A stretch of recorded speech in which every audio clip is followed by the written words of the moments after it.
So here we are, we're in Afghanistan. We're sitting inside of this tent, right? And this tent has absolutely no air conditioning. All of our power in this tent is run from this generator unit that goes down repeatedly, like pretty much everything else in Afghanistan. It doesn't work very long. So when it does work, when it is turned on, what we do is we sit around, we eat junk food, and we play video games.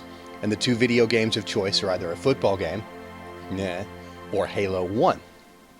So this is my first introduction to the Halo series. We're sitting there, I'm watching my computer, I look over, and this dude literally just bashes this guy in the face with a pistol and kills him. And I'm like, that is so ridiculous, that's stupid, that's not real. You can't just hit somebody with a pistol and they die. So I get more interested, I creep up over and go, and I'm watching my buddies play, and then I start sitting in on sessions, and lo and behold, I become addicted and very terrible at the game of Halo. And then when I got out of the military, I went back and I played through the storyline, which I'd never done before. It was all multiplayer for me, which is completely bass-ackwards from the way I do things. I'm not a multiplayer guy at all. I hate getting pwned by 12-year-olds and then hearing that little high-pitched girly boy voice, "I destroyed you!" And then you're like, "I'm gonna find your family!" And then you don't find their family because you're a calm and timid veteran. But if you did find their family, bad things might happen. So I go back, I played through the storyline of Halo 1, dug the crap out of it. Played through the storyline of Halo 2, dug that. And then the apotheosis comes out, right? Halo 3. Halo 3, in my opinion, was probably the best of all the series, other than Halo 5, which kind of incorporated everything. But beat out Halo 2, beat out Halo 1, beat the crap out of Halo ODST. There's only one game out of that series that I think is better, and that's Halo Wars, and that's because it sits in its own category. It's a strategy game. Halo 3 for me, the memorable moment of Halo 3, everything.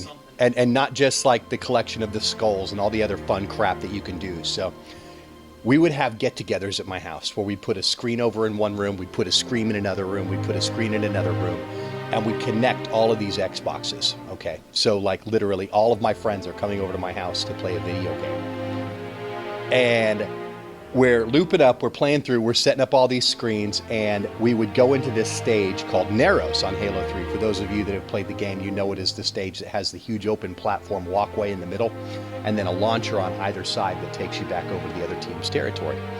And then in the very middle of that walkway, here it is, King of the Hill. One spot, you've got to own that space, okay? We took and we reduced the gravity to make it so that every time you jumped, you literally flew through the sky, okay? And then we equipped everybody with gravity hammers, okay? And we called the middle of the hill Sparta. Okay, so you're sitting there, you're eating your Funyuns, you got your Mountain Dew dribbling down your chin, you're running up the hill, your little fat gut flopping all over the place because all you do is play Halo, and you bash your buddy in the face and you scream, "This is Sparta!" And you hear from the other room, "You son of a bitch!" And they go flying off the screen because reduced gravity, when you hit somebody, they don't just go, "I'm dead." They're literally up in the air, like you just League of Their Own, freaking knock them sky high in the air. And you're committing suicide all the time because you run up into the area and you go to do a happy little hop out of the way, but your happy little hop with no gravity is you going 80 feet. So yeah, you run up, yeah, you go to jump out of the way and you just jump off the cliff, and they're like sitting there with their hammer like, yeah, that was easy, you know? And we would spend hours upon hours on that stage with gravity hammers playing Sparta. And my wife, she would literally go in there with this hammer and she was just pwning everybody to the point where her gay husband made this plaque, a wooden plaque with the gravity hammer on it, and it said Queen of Sparta. So, you know, awesome. just moments like that. And then, you know, Halo 3 also had the stages where I think it was called the pit, where you run around and you have the construction containers and everybody's got shotguns. So you're running through and everything's all enclosed, and you come around a corner and bam, dead. Like, you know, it's just, yeah, the surprise factor. That game did it for me. It wasn't about the graphics. It wasn't about the eye candy. It wasn't about the realism or even the surrealism of the game. It was just what it invoked, the emotional response. The series itself, I've fallen out of love with, but if I were to go and get an Xbox and Halo 3, I could see myself geeking out as a grown man in my underwear playing Halo 3 again.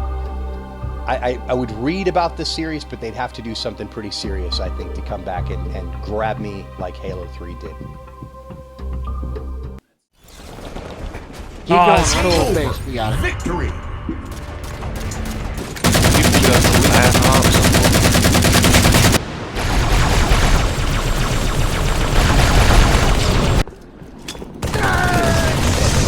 Double kill. Running riot. Hill control. Triple kill. Hill control. Overkill.